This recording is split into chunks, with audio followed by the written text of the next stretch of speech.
Ladies and gentlemen, introducing from Planet Funk, the Funkasaurus Brodus Clay.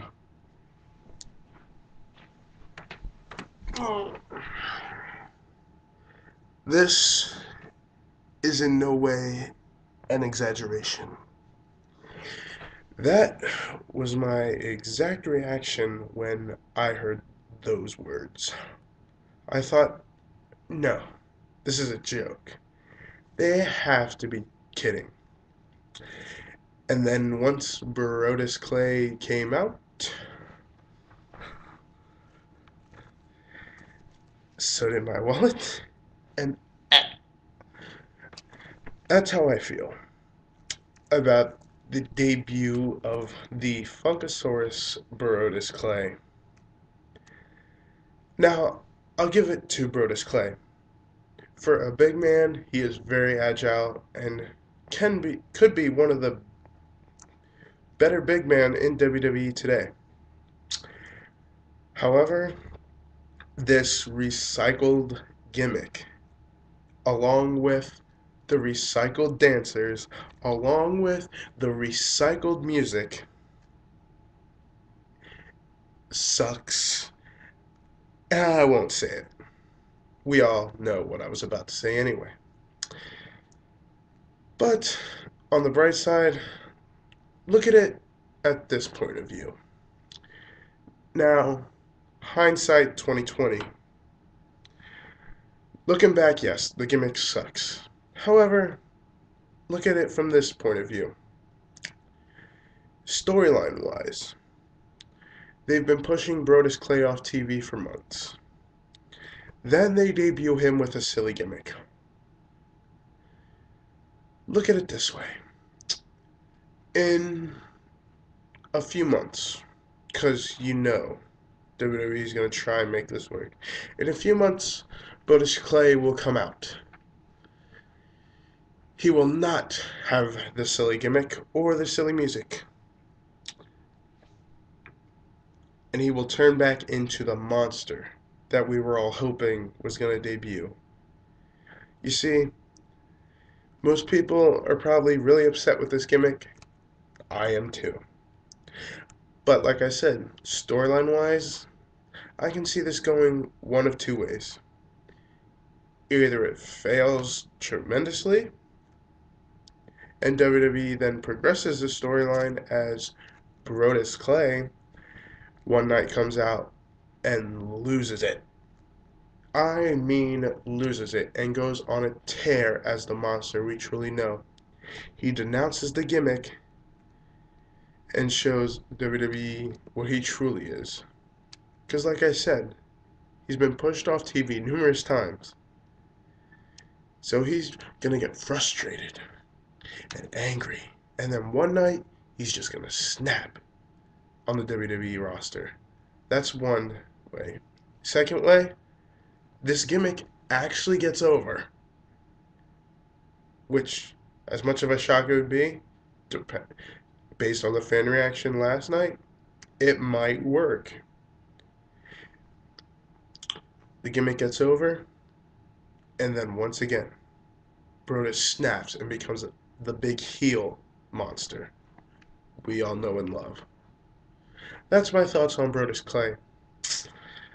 In my opinion, yes, it was sort of a semi-disappointment. On the other hand, like I said, let's look towards the future. The same thing that everyone got in an uproar when Christian lost the title to Randy Orton. Yes, they could have done better with the storyline. However, it did boost Christian. Now, on the bigger, well, not necessarily bigger things, but some other minor thoughts to Raw. I did not watch all of Raw. I got home from work late, and then I fell asleep before Raw ended. However, I will give my thoughts on two other things that I saw that, in my mind, were probably the best parts of Raw. Number one would be the segment with R-Truth, The Miz, and Ricardo Rodriguez. Now, In my mind, WWE really needs to use Ricardo more. He is entertaining, and man, he will do anything apparently for that company. If you still haven't seen the bump he took at TLC last year, check it out. It is not a disappointment. I mean, the man almost killed himself. Ricardo Rodriguez and R-Truth together, in my opinion, it was gold. It was entertaining in my view. I really enjoyed it. And then next, we have the continuing saga of John Cena, Kane, and Zack Ryder. Now, I came home and I did catch the tail end of Kane's promo, and no offense, but if the whole promo was anything like the tail end of the promo, it was just Kane rambling on and on until Cena came out, attacked him, yada yada yada, fight to the back. Cena hits Kane with a crowbar, and then Kane hits John Cena with an uppercut, and then mysteriously disappears. Ooh.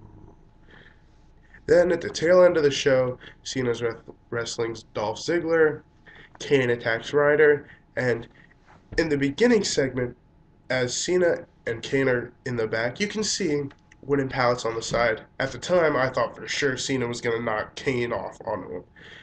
But, as I reviewed earlier, nothing happened. So then, Kane, and I'll give Ryder credit for this, takes Zack Ryder and chokeslams him on the wooden pallets. Now, props to Zack Ryder for taking that. On the other hand, I'm sort of getting sick of this whole triangle feud, so to speak. Anyways, on the other hand, overall, what I did see from Raw was a good show, in my opinion. The only thing I was really disappointed in was the Daniel Bryan Kofi Kingston match. This, in my mind, had the real potential to be match of the night.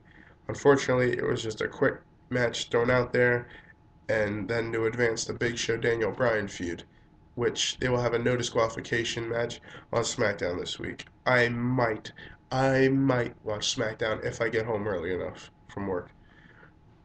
Oh, before I leave you, two things I want to touch on. Well, one, but two separate things.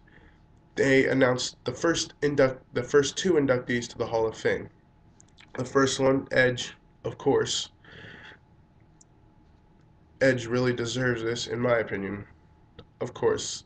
Yes, he was only in WWE for a short time by some people's standards, but he did accomplish a lot and was very influential. And then, of course, the second inductee is the most influential group ever, and I mean ever, in wrestling, the Four Horsemen. Now, this sort of shocked me, with the only reason being Ric Flair is currently signed with TNA, so it'll be interesting to see how they play this one out. So, now I know some people might be disappointed because I know some people were probably thinking, yeah, that someone else was getting inducted first. However, like I said, it's the first two inductees. It's never too late. On that note, I'm out. My Last of a Dying Breed Eddie Kingston video should be up either later today or first thing tomorrow morning, I promise. And then also, along with that, I will be doing a review of Confessions of a Switchblade, the best of Sami Callihan DVD. As many of you who have seen my first vid know, Sami Callihan, in my opinion, one of the best independent wrestlers out there today. The best wrestler, in my opinion, that's unsigned. Anyway, even though there are plenty, Kevin Steen. But anyway, the real antichrist of professional wrestling. Anyway, I'm out. Got some business to take care of. I will see you all later.